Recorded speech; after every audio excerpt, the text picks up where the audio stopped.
Salut tout le monde, épisode numéro 29 de Franchise Hockey Manager 7 avec le Kraken de Seattle. Et là les amis, je suis en train de partir mon timer. Voilà, c'est fait officiellement. Donc là, je devrais pas déborder. Quoique le dernier épisode était de 37 minutes, c'est pas si pire que ça. Mais bref, tout ça pour dire qu'on va poursuivre évidemment notre saison 2022-2023. On a présentement une fiche de 34 victoires, 13 défaites et une en bris d'égalité. Et là, il y a un 2-en-2 qui s'en vient, les Kings et les Golden Knights. On va commencer par effacer ces deux messages-là parce qu'on n'en a rien à cirer de ces messages-là. Y a-t-il des waivers aujourd'hui? Non, aucun. Donc, on a les Kings et Vegas. On va regarder le classement pour savoir qui on va mettre devant le filet contre qui. Les Kings sont plus hauts que les Golden Knights. Donc, on va garder Askarov contre les Kings et on va donner Sorokin. On va donner le départ à Sorokin face aux Golden Knights. Cela dit, est-ce qu'on fait d'autres changements dans la formation? Et là, je viens de voir qu'on a Cam Atkinson qui est blessé. On n'avait pas été avisé de ça. Donc, on va devoir le scratcher.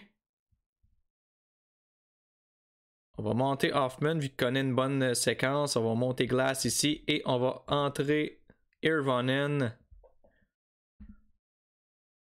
ici. Et voilà. Donc ça va pas mal être ça notre formation pour... Oh, on va mettre Askarov devant le filet bien évidemment. Donc, match contre les Kings à domicile en plus. Est-ce qu'on peut débuter ça avec une victoire? On joue contre Carl Peterson qui a une fiche de 10 victoires. Il y a deux également de... il y a deux blanchissages. Il y a 907 d'efficacité. Est-ce qu'on peut résoudre l'énigme Peterson? C'est parti pour la simulation. Et c'est une victoire de 4-3 pour le Kraken. Donc, ça fait quelques épisodes là, qu'on commence avec une victoire. On commence ça de bonne façon. Et là, c'est Rally qui a marqué son 16e sur des passes de Kubalik et Mysak. Sinon, il y a Glass qui a marqué son 8e sur des passes de Tatar. Sinon, pour les deux autres buts qui nous appartiennent, Lafrenière, son 20e. Donc, plateau de 20 buts là, pour Lafrenière atteint sur des passes de Kubalik et Rally. Et Rally sur des passes de Hoffman et Kubalik. Donc, Rally, très bon match pour lui. Je pense qu'il y a 3 points, là, si je ne me trompe pas. Si mes calculs sont bons. À tout Rally. 2 buts, une passe. 3 passes pour Kubalik aussi. Donc, malgré l'absence de Cam Atkinson, le Kraken là, qui va chercher le match contre les Kings, c'était le plus dur en théorie parce que c'est l'équipe la mieux classée entre les deux. Là, on joue contre les Golden Knights. Équipe de bas de classement, donc j'ose espérer qu'on va être en mesure d'aller chercher cette victoire-là, mais c'est sûr qu'on met Sorokin devant le filet, donc on n'aura pas Askarov. Mais je pense que Sorokin est capable de faire le travail là, contre les Golden Knights.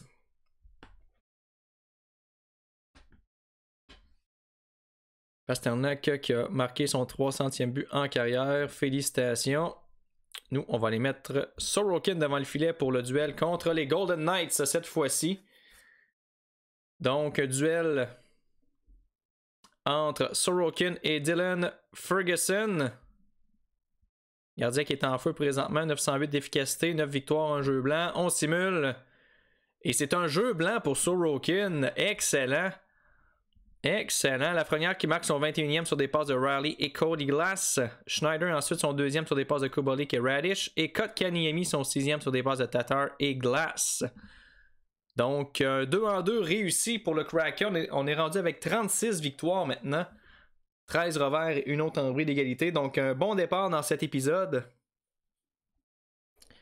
Un bon petit jeu blanc pour Sorokin. Ça va un peu booster sa confiance.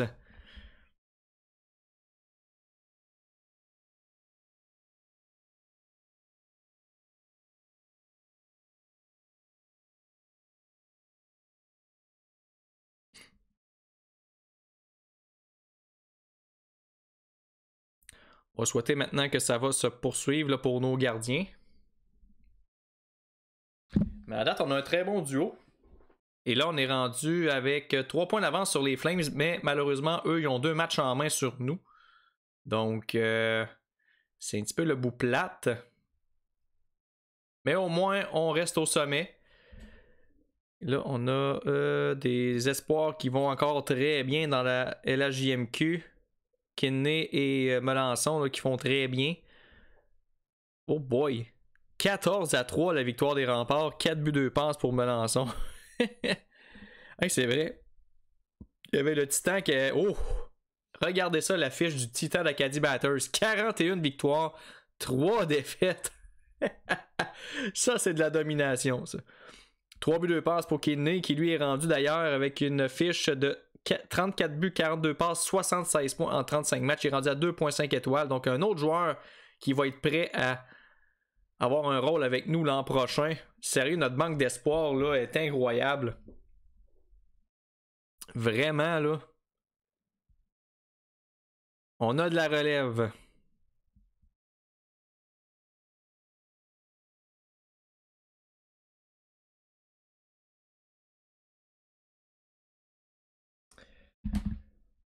Donc ça, c'est une bonne chose parce que ça veut dire qu'on va pouvoir se débarrasser de quelques joueurs qui sont en régression, comme exemple Atkinson, Hoffman, sans trop souffrir en termes de qualité.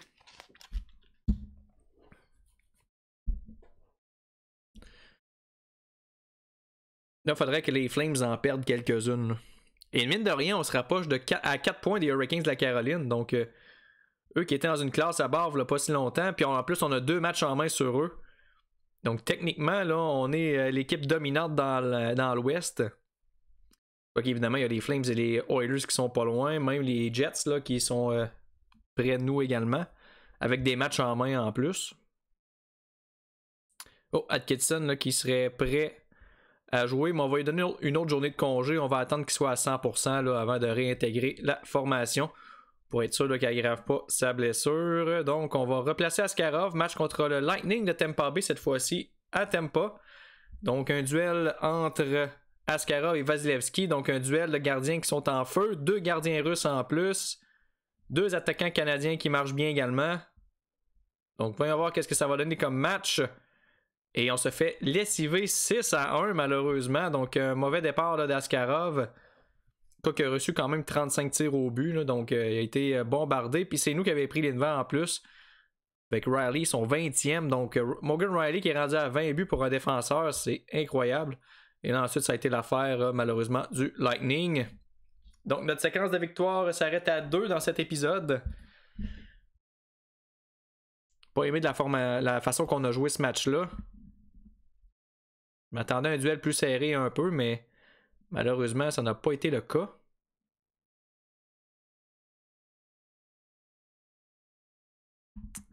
Mais bon, on peut pas toutes les gagner non plus, malheureusement.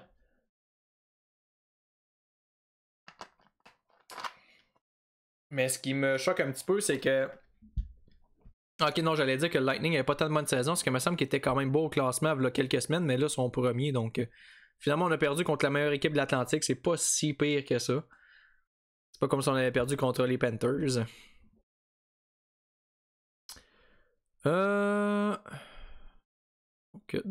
Plusieurs messages, mais rien. Oh, les Flyers qui ont congédié Alain Vigneault. Ils le remplacent par Todd Marchant. Donc, du changement du côté de Philadelphie. Et nous, on va en profiter pour réintégrer, prochain match qui va être contre les Sénateurs, on va réintégrer Atkinson dans la formation. On va enlever Urvonen. On va le remplacer par notre cher ami Atkinson. On va le remettre sur la 2. On va glisser Hoffman sur la 3 et Glass sur la 4. Donc là-dedans, on n'a pas vraiment de trio défensif. C'est un peu ça que je veux peut-être améliorer à la date limite des transactions. Là, peut-être avoir une 4e ligne plus défensive un petit peu.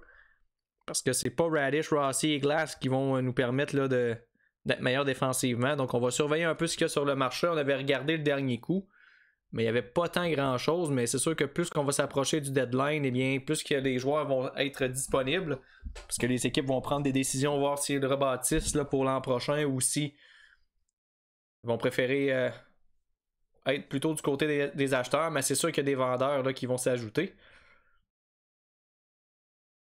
Donc on va jouer contre les Sens. Eux sont 4e dans l'Atlantique, à égalité avec les Bruins et à 1 point seulement des Leafs et du 2e rang dans l'Atlantique. Donc très serré dans l'Atlantique, encore une fois.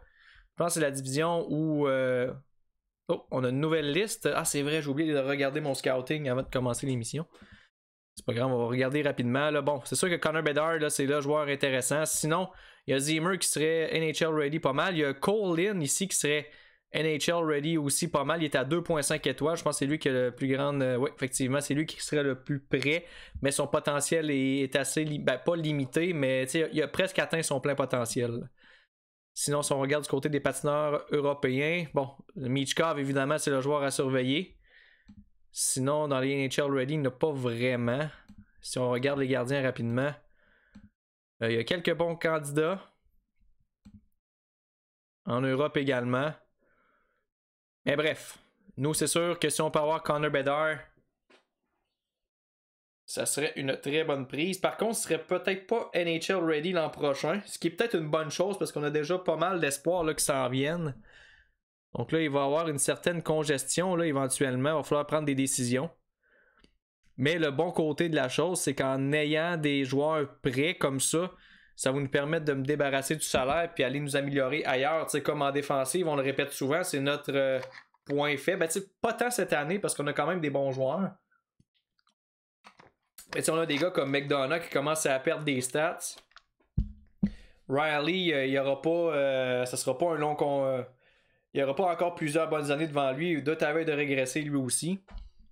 Puis on n'a pas vraiment de relève en défensive. Donc si on peut aller chercher des joueurs autonomes plus jeunes un petit peu, on va mettre l'argent là.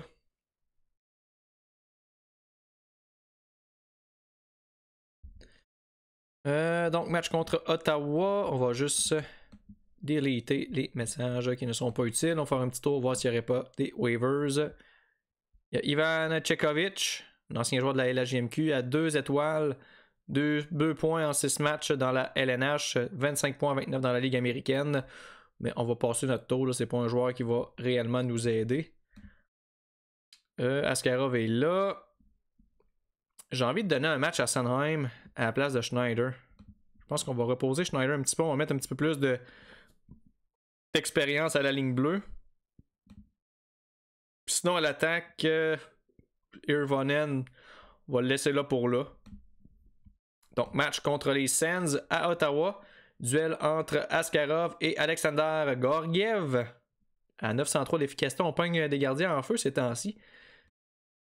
Et on simule. Et c'est une victoire de 4-1. Donc, un bon départ pour Askarov qui a reçu 31 tirs. Nous, on a tiré 39 fois. Ryan Ellis, son 6e sur des passes de Rally et Wright. Atkinson, son 13e sur des passes de Rally et Mysak. Ensuite, Tatar, son 12e sur des passes de Rally et Kotkaniemi. Cody Glass, son 9e sur des passes de Rally et Rossi, qui obtient son 6e point dans la LNH. Donc, belle petite victoire plutôt. Et là, on vient d'apprendre que Kubalik est blessé. Pour combien de temps? 4 jours. Bon, c'est pas trop pire. On va simuler jusqu'au prochain match. Ou plutôt la prochaine journée. Et on va souhaiter que Kubalik va se remettre à temps pour le prochain duel. Je ne sais pas c'est quand la date du prochain match. Mais on va souhaiter qu'on n'ait pas à faire de changement dans la formation. Sinon, on va réembarquer encore Irvonen. On va mettre Atkinson sur la première.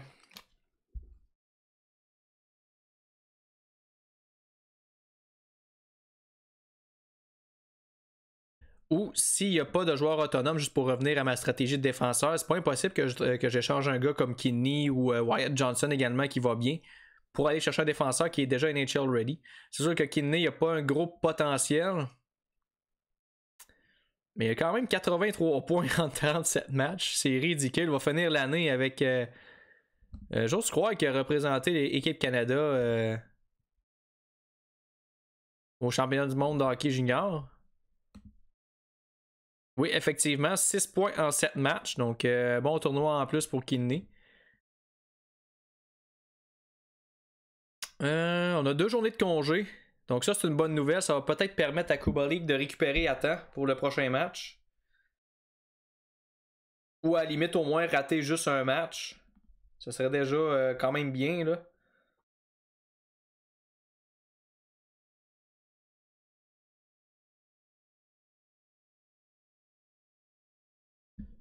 Donc, on est toujours au sommet de la division Pacifique. Mais là, les Oilers qui nous souffrent dans le coup avec 74 points. Non, il y avait le match des étoiles. Est-ce qu'on avait des joueurs représentants? Visiblement non. En tout cas, du moins pas dans les gagnants.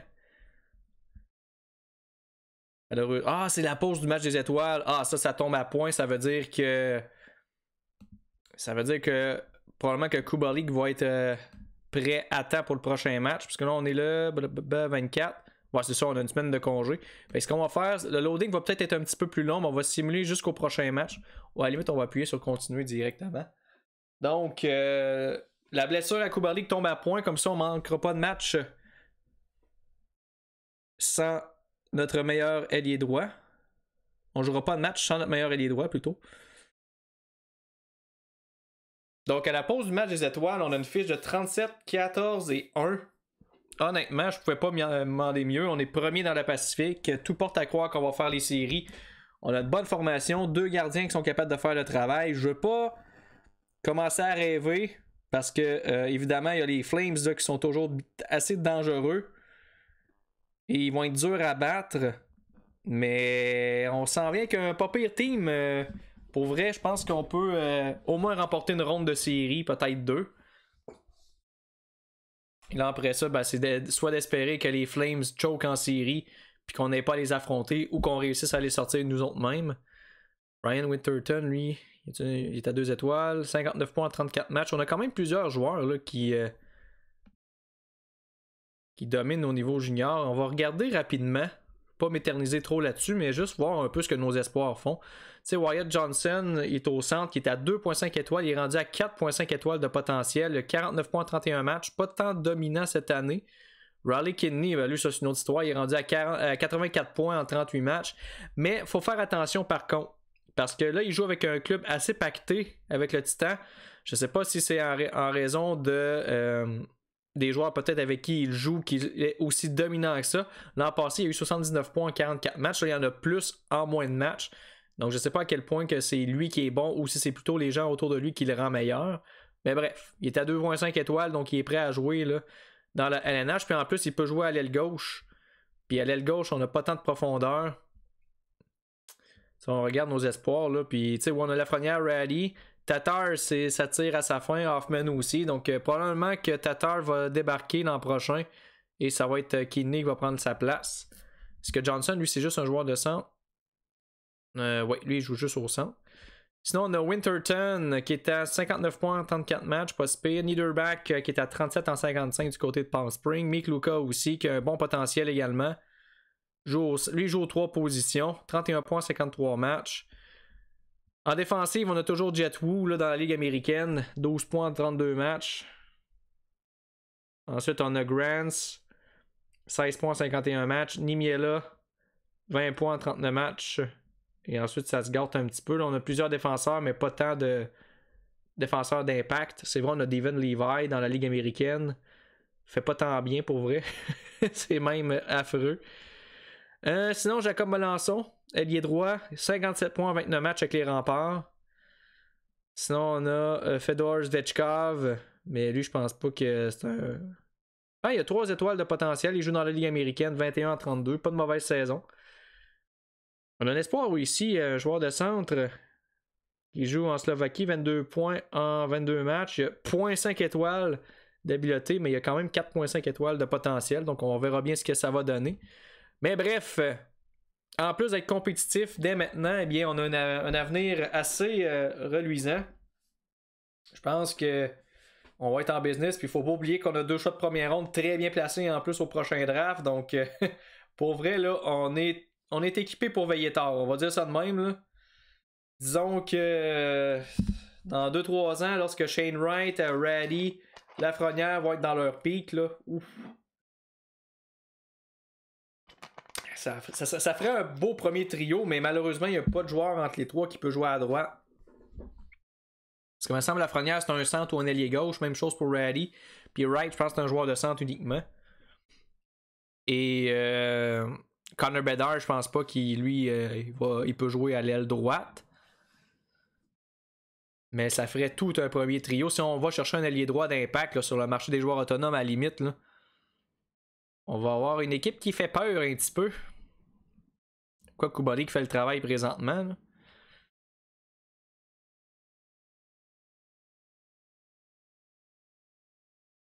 Donc, du côté des meilleurs pointeurs, on a Draisaitl à 72 à égalité avec Matthews. McKinnon qui est le meilleur buteur avec 32. Panarin, meilleur passeur avec 53. Shesterkin qui domine au niveau des buts alloués et du pourcentage d'efficacité, 1,71 et 9,37.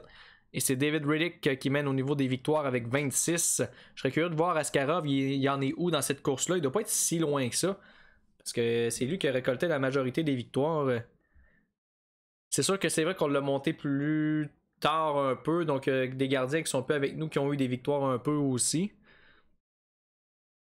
Et là, on est rendu à 2 points des Hurricanes, avec 2 matchs en main. Les Hurricanes qui sont un peu dans une slump là, présentement, dans une mauvaise séquence. On pourrait là ravir le titre de meilleure équipe de la Ligue avec une autre victoire.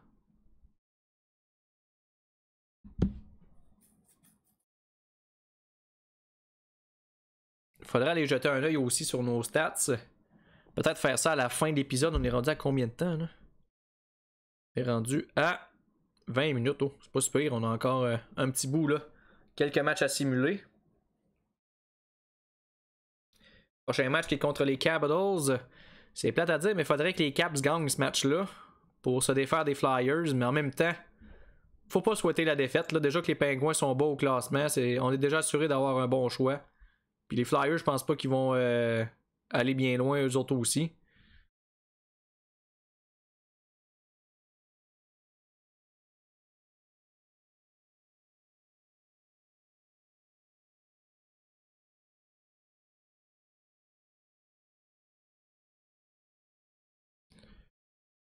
Donc, Kubalik est prêt pour revenir au jeu. Donc, comme je l'ai mentionné, la pause du match des étoiles a été bénéfique. Est arrivé à temps. Pas de changement à faire dans la formation. On va juste vérifier, voir si oui, Askarov est là. Donc, match contre les Caps. Askarov est rendu à, on va le voir ici, 18 victoires. Donc, il est un peu loin dans la course, mais quand même une bonne saison pour Askarov. Les Caps qui nous ont battus quelques semaines auparavant, là, 2-1. Donc, est-ce qu'on peut prendre notre revanche sur la patinoire des Caps? Et on le fait de très belle façon. Victoire de 5-1. Pariaco qui a marqué son 5e sur des passes de Mysak. Ensuite, Sanheim son 2e sur des passes de Rossi et Chaika.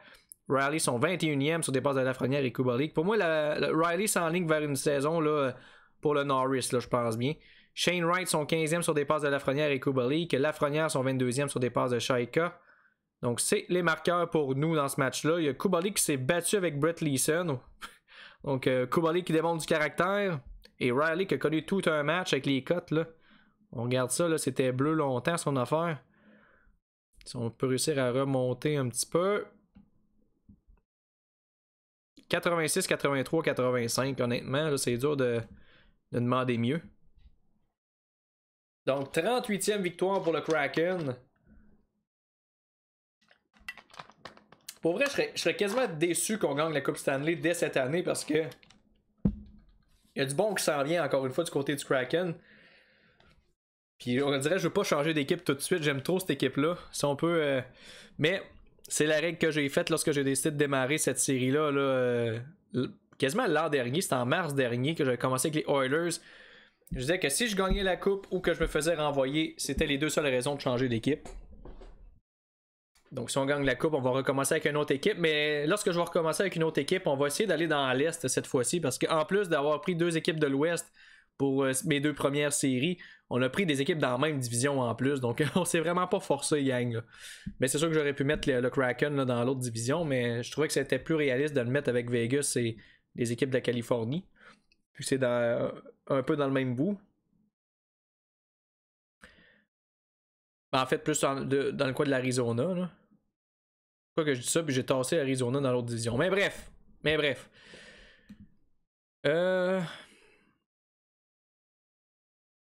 Prochain match qui est contre New York, mais on sait pas quelle équipe.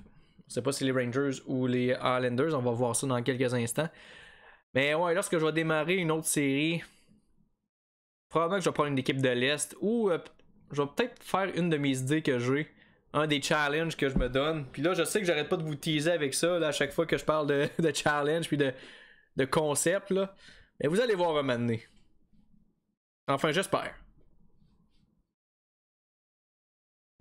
Et je vous le dis tout de suite, ça implique un autre draft d'expansion. Donc, on va pouvoir refaire un autre draft d'expansion. Mais j'en dis pas plus. Donc, Colin Lynn qui est maintenant premier à 2.5 étoiles. Bedard qui a glissé au 4e rang selon notre scout. On dirait que j'ai comme des doutes. Notre meilleur défenseur est ici. Sérieux, notre scout il est pourri. Hey, Frankie à 4.5 étoiles de potentiel, il est rendu à 19e. Fait que c'est soit nos scouts qui sont hyper mauvais, ou c'est notre scout en chef qui est vraiment mauvais et puis qui évalue mal le talent. Et là, on a un 2-2. On joue contre New York, mais là, je veux voir c'est quelle équipe. Les Islanders. Puis l'autre match, c'est contre Arizona. Fait qu'on va regarder le classement, mais je pense que Arizona va être un départ pour Sorokin. Ouais, les Islanders, c'est la meilleure équipe des deux, donc on va donner le départ à Askarov. Là, il y a un joueur qui est suspendu ou blessé. Je sais pas c'est qui. Oh, Chaika qui est suspendu ou blessé? Daniel Chaika, il est blessé. Ah, il est day-to-day. Bon. Fait que ce qu'on va faire, c'est qu'on va mettre Sanheim là. Et on va remplacer Chaika par Schneider. On va ramener Schneider dans la formation. Allons-y pour le match contre les Islanders.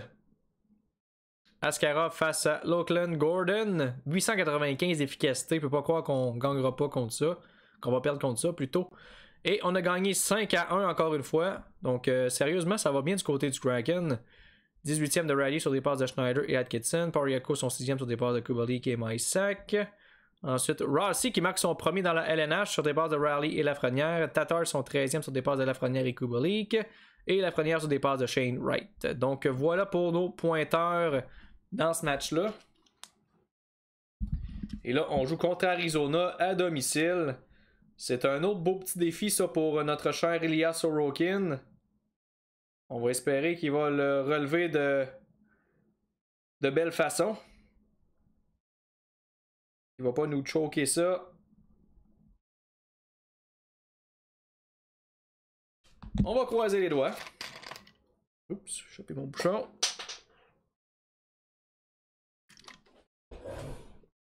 Il est rendu où? Donc, mine de rien, on est à une victoire du plateau des 40 victoires. Là, je viens de penser à ça, on vient de finir le mois, donc on va avoir un rapport de notre propriétaire très bientôt. Puis on a eu un excellent mois de janvier. On va regarder notre job security à la toute fin, voir qu'est-ce que ça dit. J'ai l'impression que les partisans vont nous aimer pas mal cette année.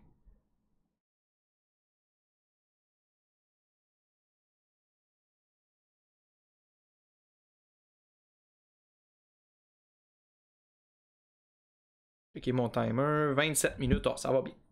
On a encore quelques matchs qu'on peut jouer.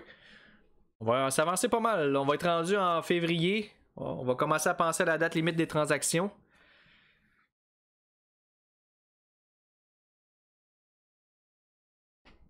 Mais en même temps, tu sais, je dis ça, mais je veux pas tant gaspiller mes choix parce que j'en ai pas beaucoup. Mais en même temps, j'ai-tu vraiment besoin d'une tonne d'espoir? Je peux échanger des espoirs que je pense pas qu'il va avoir une place dans notre club, là.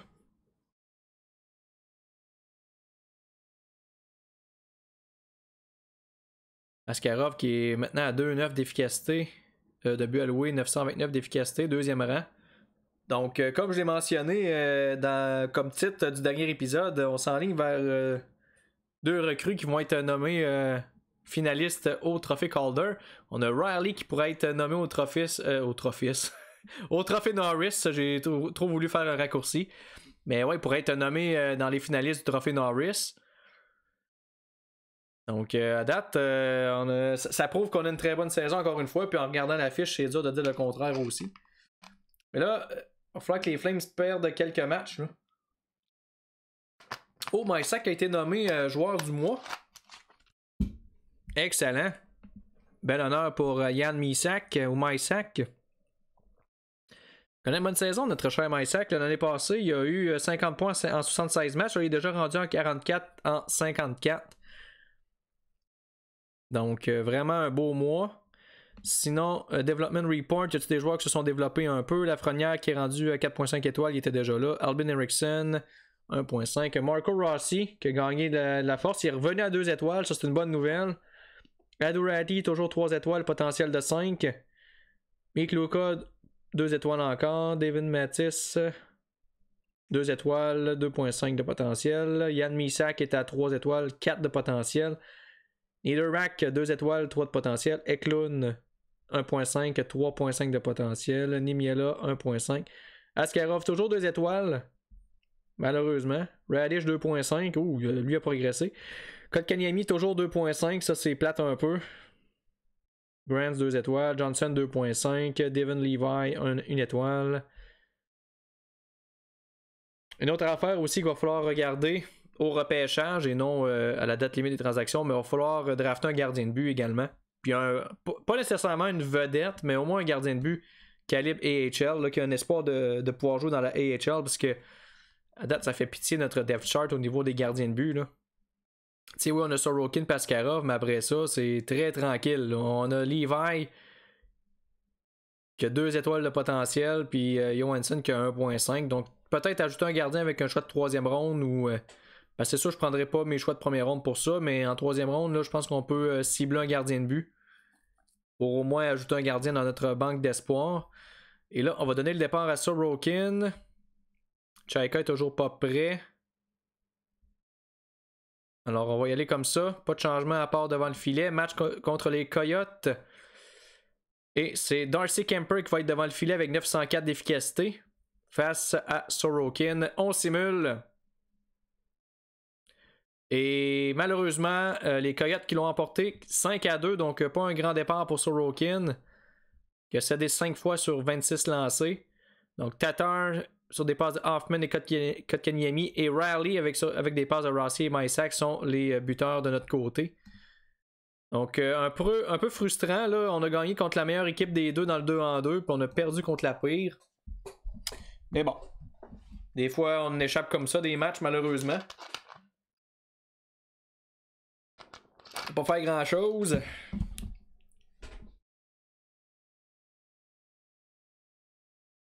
Donc la défaite qui va au dossier de Sorokin.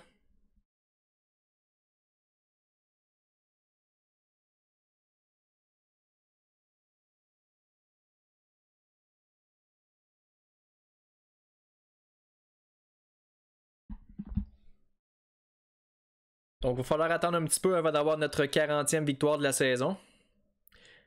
Là, les Flames qui sont à 5 points. Les Flames sont en train de s'éloigner de nous. Là, ils ont perdu des matchs en main. Ils sont à 5 points avec 2 matchs en main. Donc même s'ils remportaient leurs 2 matchs en main, ils ne dépasseraient pas. Les Oilers ont le même nombre de matchs que nous. Ils sont à 3 points. Donc on commence tranquillement là, à se détacher du groupe qui nous suit. De son côté, les Hurricanes ont repris un peu des forces. Ils sont rendus à 82 points, 40 victoires, 15 défaites et 2 en bris d'égalité. On a la même fiche. La différence, c'est que j'ai une victoire de moins et une défaite en prolongation de moins qu'eux. Mais on a 2 matchs en main sur eux par contre. Donc techniquement, on est la meilleure équipe des deux. Sauf qu'on, je vous rappelle qu'on a perdu le match contre eux la dernière fois. Match serré par contre, là. Mais on a quand même perdu. Donc ça, c'est un petit peu plate.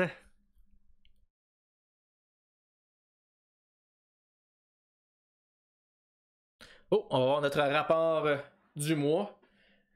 Ah, c'est vrai, c'est ça, je voulais regarder. Ensuite, notre job security, mais il doit avoir augmenté, là, c'est un moyen temps. Là. Avec la saison qu'on a, je pense pas qu'on est prêt de se faire renvoyer. Mais une chance que les propriétaires ont été patients, par contre, là, parce que ça n'a pas toujours été facile. On va se le dire. Ben, la patience a payé parce que maintenant, on a tout un club.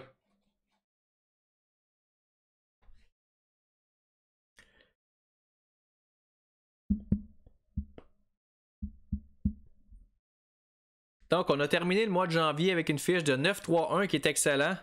Et évidemment, là, à long terme, là, Ronald Rees qui est satisfait de notre travail en tant que directeur général de l'équipe.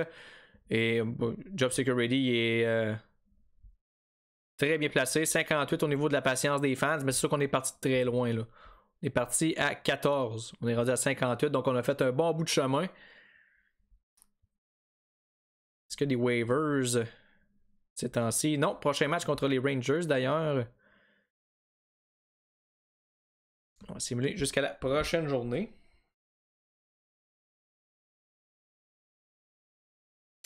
Il est officiellement 7h, donc il y a des matchs de la LNH qui vont débuter dans quelques instants. Regardez, c'est quoi les matchs qu'il y a ce soir. Dès qu'on est vendredi, parce qu'on est vendredi au moment où j'enregistre cet épisode-là. Ça va peut-être paraître durant la fin de semaine. Là. Je vais peut-être vous faire un petit cadeau et mettre l'épisode la fin de semaine. Sinon, ça sera lundi. Mais probablement qu'en plus, en fin de semaine, je vais faire un bloc d'enregistrement. Donc, sûrement que je vais mettre un épisode la fin de semaine là, pour vous désennuyer un petit peu. Mais je sais que vous avez d'autres trucs à faire. Là. Je dis pas que vous avez rien à faire de votre vie. Mais des fois, un petit vidéo comme ça, c'est plaisant à regarder en même temps de faire autre chose ou. Mais bref, à 7h, il y a Washington, Buffalo. Washington qui n'ont pas Samsonov, Orlov, Kuznetsov et Ovechkin en raison de leur belle décision de se réunir dans une chambre d'hôtel. Edmonton, Toronto, je pense que ça va être le match que je vais regarder après que j'ai terminé cet enregistrement-là. J'ai de la misère à pas regarder les matchs du Canada parce que c'est tout le temps des bons match-ups. Il n'y a pas une équipe du Canada qui est plate à voir aller. Même les Sénateurs, à la limite, sont, il y a tellement des bons jeunes joueurs qui sont c'est plaisant à regarder. Sauf que là, à cause de ça, ben, je regarde pas les matchs vraiment des autres équipes. Il faudra que. Quoi que je peux m'en mettre deux en même temps avec ma tablette et mon ordi. Mais bref, ça, c'est pas votre problème, ça, c'est le mien. Mais Edmonton-Toronto, ça va pas être mon choix. Puis en fin de soirée, je pense qu'un match comme Colorado, Anaheim, ça devrait pas être si mauvais que ça. Si Gibson là, en connaît une bonne. Nashville à Dallas aussi, ça pourrait être pas pire. Donc, encore une fois, une belle soirée de hockey à se mettre sous la dent. Mais, juste avant, on va closer cet épisode-là. On est rendu à 36 minutes, fait que peut-être encore une dizaine de minutes. Et ensuite, on va closer ça. Donc, Chaika qui est prêt à pratiquer à nouveau, ça c'est une bonne nouvelle. Y a-t-il un joueur au balotage aujourd'hui? Il n'y en a pas, donc on va simuler jusqu'à la prochaine journée. Et on va tenter de battre les Rangers à leur domicile. On va remettre évidemment Askarov devant le filet.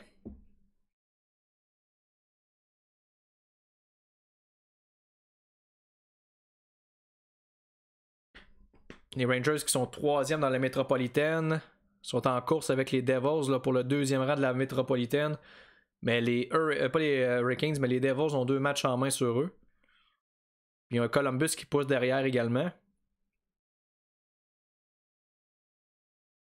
Mais entre la 6e et la 2e place dans l'Atlantique, il y a 4 points de différence. C'est fou comment c'est serré dans cette division-là. C'est la seule, parce que les autres, on regarde, là, puis il n'y a pas vraiment de course. Là, il y a peut-être les Columbus qui est dans une course pour les wildcards avec Détroit et Ottawa. Là. Mais dans leur propre division, là, les Islanders sont à 8 points en arrière, puis ils ont 2 matchs en main en plus sur eux, donc pas vraiment de course. Dans la centrale non plus, pas vraiment.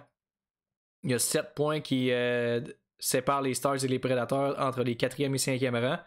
Et dans la Pacifique, ben, tu as les Sharks qui sont à 18 points de l'équipe en arrière d'eux autres. Donc, et là, Chaika qui est prêt à revenir au jeu, ça c'est une bonne nouvelle. Donc on va tasser Schneider, remplacé par Chaika. Mais au moins, c'est un bon move qu'on a fait là, au niveau du repêchage. Chaika, ça a été un excellent choix. Il est rendu à 3 étoiles. Puis j'étais en train de penser même le mettre en avant de McDonough. Je sais pas si on peut lui changer de rôle. Non, son meilleur rôle, c'est two-way. On va le laisser là pour l'instant, mais c'est sûr qu'il va prendre la place de McDonough éventuellement là, sur la 2e paire. On va remettre Askarov. Et on va être prêt pour ce match contre les Rangers au Madison Square Garden. Et ce sera un duel entre Askarov et Jesper Wallstad, les Rangers qui l'avaient sélectionné tout juste en avant de nous, ce qui nous a permis de mettre la main sur Ado Ratty pour ceux qui l'ont raté là, lors du repêchage de 2021. La loterie ne nous avait pas favorisé et les Rangers là, qui choisissaient en avant de nous, il y avait le choix entre Wallstad ou Ratty au 2e rang et ils ont pris Wallstad. Donc c'est une décision qui nous a souri par la suite. Donc duel entre Askarov et Wallstad, qui va l'emporter? On simule. Et c'est une victoire de 3-2 du côté du Kraken. Chaika, justement, qui célèbre son retour au jeu avec son 2e de la saison sur des passes d'Atkinson et Mysak. Hoffman, son 16e sur des passes de Tatar et Ellis. Et ensuite, les Rangers qui vont créer l'égalité en 2e. Et en 3e, Lafrenière qui marque le but de la victoire à mi-chemin de la 3e sur des passes de Kubalik et Atkinson. Donc une autre victoire et finalement on atteint le plateau des 40 victoires du côté du Kraken. Donc très bonne saison, encore une fois.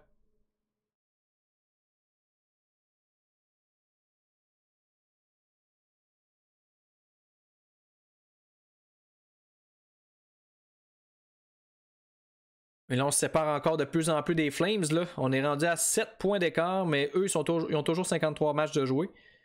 Mais là, on est rendu à 5 points d'avance également sur les Oilers, ce qui est une très bonne chose.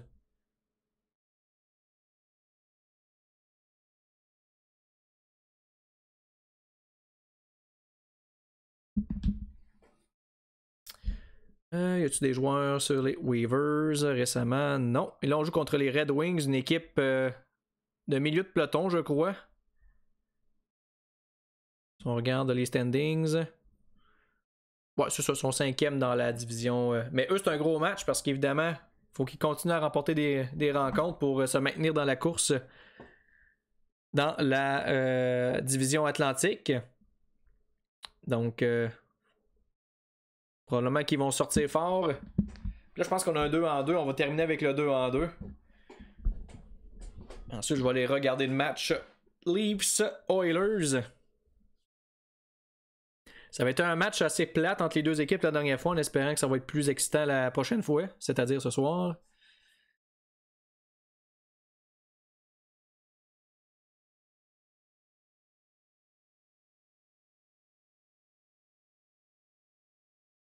Avec une victoire, les Wings qui seraient rendus 3e dans la division, donc gros match pour eux.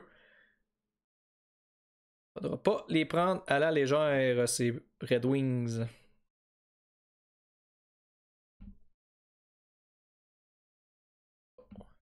Simule une autre journée. Faudrait regarder également c'est quand la date limite des transactions. Je pense que j'avais déjà regardé, mais je me souviens plus.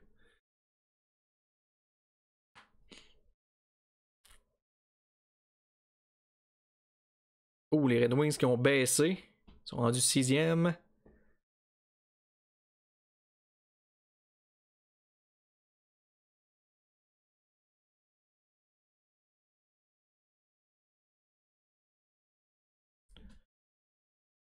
Bon, ça c'est des messages là, qui nous intéressent pas vraiment. Donc on a un 2-2, Détroit puis Toronto.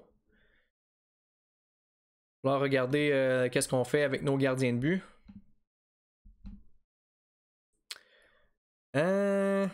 Toronto sont 2e. Non, on va garder Askarov pour Toronto. Donc on va donner Sorokin aux Red Wings. Ah non, Raddy est blessé.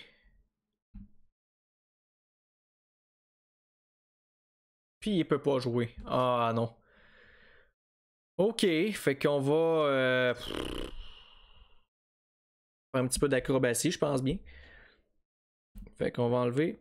Oh, Raddy peut jouer à droite. Mais je pense que c'était. Il peut jouer à droite, mais il n'y avait pas des bonnes. Ouais, c'est ça, 15. C'est pas tant de bonnes cotes, là. Mais il pourrait jouer à droite. Fait qu'on pourrait faire notre gros trio, Lafrenière, Wright et. Mais bref. On va mettre. Tiens, on va mettre Hoffman là. Et on va remplacer Raddy par Irvonen. Donc Irvonen va avoir du temps de jeu. Ah, on va le mettre à 4, tiens, avec Cody Glass. Sorokin, donc voilà pour ce duel-là contre les Red Wings à domicile en plus. C'est un match qu'il faut que Sorokin aille chercher. Et on joue contre. Et Linus Ullmark est en feu par contre. Est-ce que ça va jouer contre nous? On simule. Et on remporte ça 10-4. Ouch! On vient de ramener Linus Ullmark sur la planète Terre. Donc, Lafrenière sont 25e sur des passes de Raleigh et Wright. Raleigh sont 23e sur des passes de Pariaco. Ensuite, 5 buts en deuxième période pour nous. On va aller voir ça qui a marqué. Mysak sont 13e sur des passes de Kitson et Hoffman. Tatar sont 15e sur des passes de Kotkaniemi et Cody Glass. Kubalik sont 17e sur des passes de Lafrenière. Lafrenière sont 26e sur des passes de Sanheim et Wright. Cody Glass sont 10e sur des passes de Raleigh et Tatar. Et ensuite, on va en ajouter 2 autres en 3e. Mysak sont 14e sur des passes de Tatar et Cody Glass. Et Wright sont 16e sur des passes de Lafrenière et Ryan McDonough. Donc, tout un match pour nous. Belle façon là, de starter ce 2-2 là. Mais là, la question, c'est est-ce qu'on peut remporter le match contre les Maple Leafs ou si on a tout donné contre les Red Wings puis on va se faire lessiver contre Toronto. On va souhaiter que ça va être l'option A. L'option B serait un petit peu plate, pour vrai. Un petit peu plate.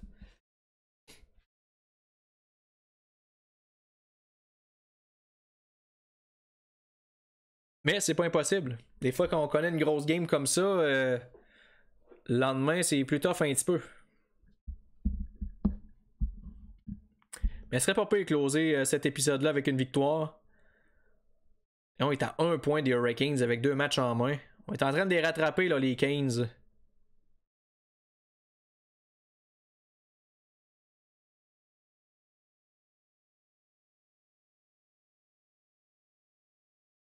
Les games ont-tu commencé? On va aller voir ça.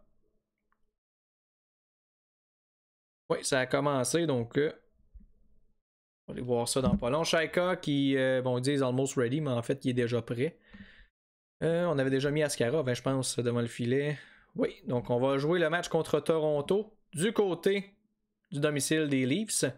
Ça va être un duel entre Askarov et Ian Scott. Est-ce qu'on peut closer ça sur une victoire? On simule. Et malheureusement non, on va closer ça avec une défaite. 4-3 par contre, le match quand même serré. Lafrenière qui a ajouté 2 buts, 27 et 28e sur des passes de Ellis et Wright et Riley et Wright. Et le 3e but appartient à Hoffman sur des passes de Mysak et Chaika. Donc juste rapidement, avant de vous quitter, on va aller jeter un œil sur les statistiques de nos joueurs parce que je sens qu'il y en a quelques-uns là, qui font très bien. On a Riley qui est notre meilleur joueur à 58 points en 57 matchs. Lafrenière, 53 en 44. Lui, c'est dommage qu'il ait raté quelques matchs. Shane Wright, très bonne saison recrue, 49 points en 57 matchs. Mysak, 49 points en 58 matchs. Kubalik, 48 en 53. Raddy, 42 en 56. 38 en 55 pour Atkinson. 32 en 58 pour Tatar. Donc, vraiment beaucoup d'attaques bien réparties. Puis on a plusieurs également marqueurs de 10 buts et plus au sein de la saison. On en a 1, 2, 3, 4, 5, 6, 7, 8, 9, 10. Puis on en a quelques-uns qui cognent à la porte avec 6 buts. Le Kotkaniemi, McDonough, Pariaco. C'est sûr que là-dedans, il y en a 3 qui c'est des défenseurs. Donc probablement que McDonough, Pariaco et Ellis atteindront pas le plateau des 10 buts. Mais Kotkaniemi, c'est très plausible. Sinon, si on regarde du côté des gardiens de but,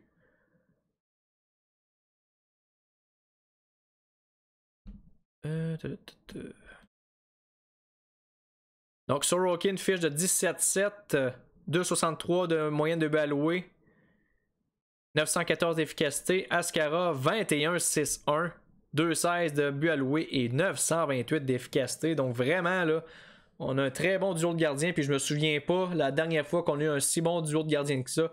Puis je remonte même avec ma game avec les Oilers d'Edmonton. Il y avait tout le temps un des deux gardiens qui était pas bon. Mais là, il y en a, les deux sont très solides. Là. Les deux sont au-dessus de 900. En bas de 2,50 de buts alloués. Non, à part Sorokin, je veux dire en bas de 2,75, mettons. 2,63, c'est pas si mauvais que ça. C'est pas excellent, mais c'est pas mauvais. Donc vraiment, là, nos gardiens qui font très bien le travail. Donc, on va souhaiter que ça va se poursuivre ainsi. En attendant, je vous dis un gros merci d'avoir suivi cet épisode et on se retrouve pour l'épisode numéro... ça, c'était 29, donc ça va être l'épisode numéro 30. À la prochaine!